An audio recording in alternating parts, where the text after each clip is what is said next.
911, where's your emergency?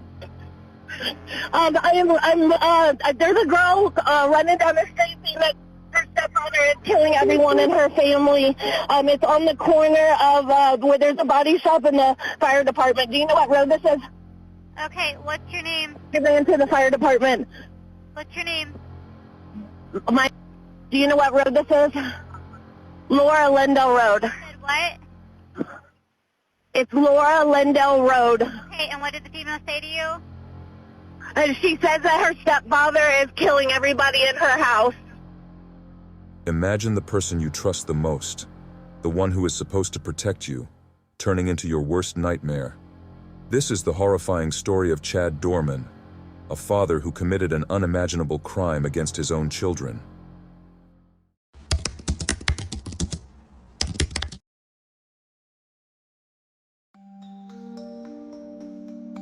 Hunter, Clayton, and Chase Doerman were loved and cherished by their mother and community. Their father, Chad Doerman, seemed like any other parent. Just 4 days before the unimaginable happened, Chad posted a seemingly innocent photo on Facebook of himself with his 3 sons, Hunter, Clayton, and Chase, smiling and enjoying a sunny day together. It was a picture that spoke of happiness, family bonds, and normalcy. But on June 15, 2023, this image of a loving family was shattered in the most horrific way. The Doerman family was seen by many neighbors as a typical, loving family. Chad Doerman, 32, lived with his wife and their 4 children in a modest home on Laurel Lindale Road. Chad worked a regular job, and his wife was a devoted homemaker, taking care of their 3 boys and daughter. Clayton was a creative 7-year-old who enjoyed building intricate Lego creations, riding his go-kart, and telling jokes. His love language was giving gifts, whether it be finding, creating, or sharing treasures. He loved his family, and often looked out for his brothers. Hunter was a vibrant 4-year-old who loved baseball and playing in the creek, catching frogs. Hunter was always smiling and had an infectious laugh. He was the kind of kid who would light up a room. Chase was a cheerful 3-year-old who adored swinging on swings and aspired to be a baseball player like his older brothers. He loved playing with dinosaur toys and pretending to be a superhero. He was the best cuddler, wanting his mama to stay close by to give her many hugs. But not everyone in the neighborhood saw the Doerman family in the same light. Richard Kincannon, a neighbor, had a different perspective on what life was like inside the Doerman home. Kincannon said the father was known for yelling all the time and treating his wife like shit. He told WCPO, he was very angry. Every day yelling at his wife, dogging her, downgrading the kids, just very angry. And if they didn't do what he said, and I've seen it firsthand, but I never thought that he would do that. This darker side of Chad Doerman's behavior raises questions about the reality of life behind closed doors and whether there were warning signs that went unnoticed.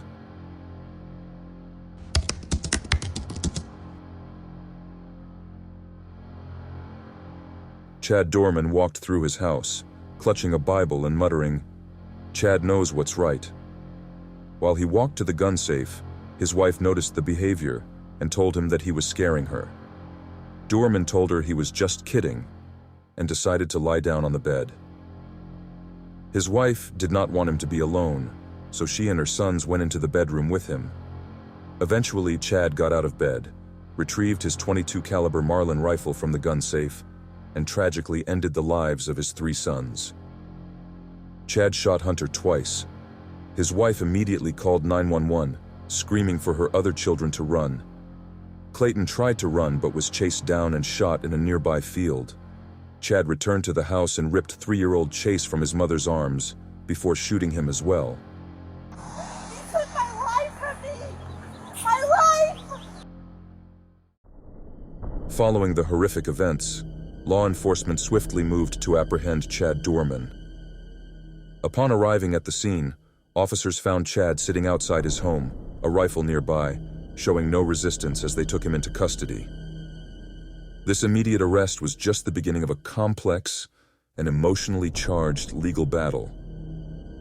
Please, we've been told You that show me your hands now!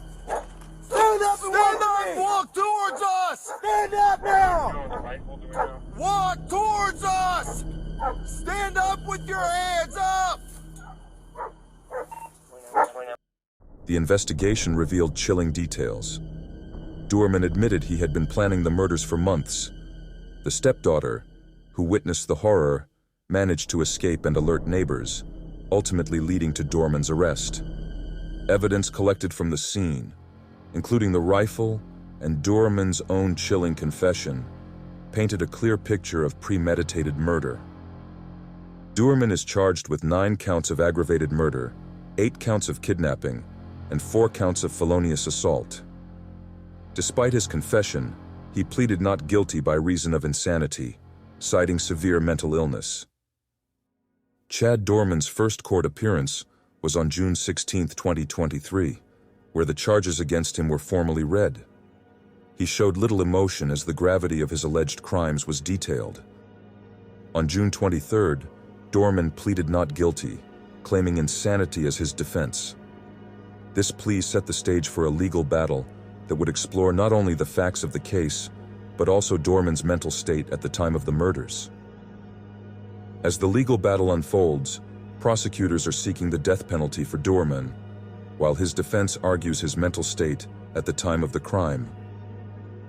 Prosecutor Mark Taculve said, "This is a death penalty case, and my goal is to have this man executed for slaughtering these 3 little boys.